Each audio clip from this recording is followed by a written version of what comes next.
Well, happy Thursday morning, almost Friday or Friday Eve, whatever you want to call it. Today's forecast is a little cooler than yesterday. We're behind a cold front that did bring rain last night. We are now looking drier today, save for maybe a drizzle or a sprinkle or two early this morning. We are tracking some low clouds rolling on in from the north. You'll see that before sunrise, making its way to about I-70, Columbia, maybe to Jefferson City by 7 a.m. Sunrise is looking still good for folks along and south of Highway 50. Jefferson City, I would expect to see some sun there early in the day. This is where we'll have a chance for that drizzle, maybe a sprinkle or two, and then the cold front, it's pushing away. We don't have to worry about that any longer, but we will see some symptoms of the overall low pressure still lingering. Again, that wraparound cloud cover through the late morning, sticking around. It's increasing, spreading farther to the south, and I don't think this is going to be overcast, but partly to maybe even mostly cloudy at times throughout the late morning into the noon hour. And then we'll see that cloud cover start to drift away, and we'll see more sunshine into the early afternoon. Now, a recent development has been this activity.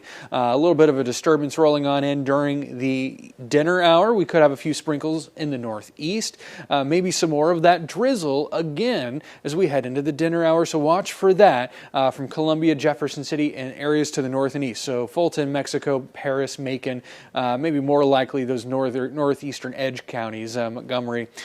You get the idea. And then we're looking dry overnight. In fact, we will clear out overnight. By Friday morning, I think we'd be hard-pressed to find a cloud at all. Temperatures will fall well into the 40s with that clearing. And north winds throughout the day on Friday keep us somewhat cool, but still, with plenty of sunshine, I think we can get back to that 70-degree mark.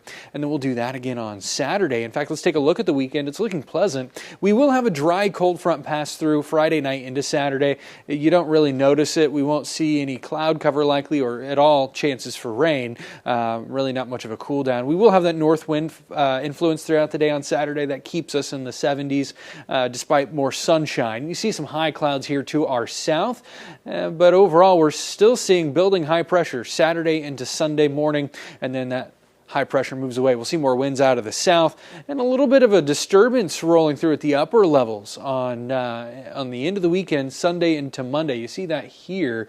We might see some rain try to work in with that to the south and west, but overall, this pattern is going to be largely dry and mild. It's not until we see a couple of waves pass through that we see a cool down and maybe a wetter pattern as we head towards the end of the month. 8 to 14 days away, we're below average temperature-wise, at least statistically forecast. It's more likely that we're below average than above.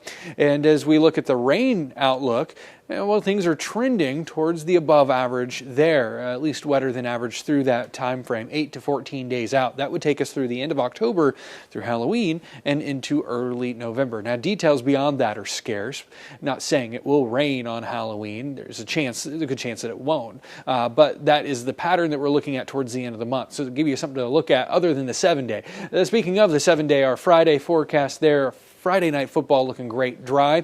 Really dry most of the forecast. Sunday night into Monday, again, we'll have a chance for a little bit of rain, but then things dry out again heading into Tuesday. We warm up ahead of our next chance for rain around midweek.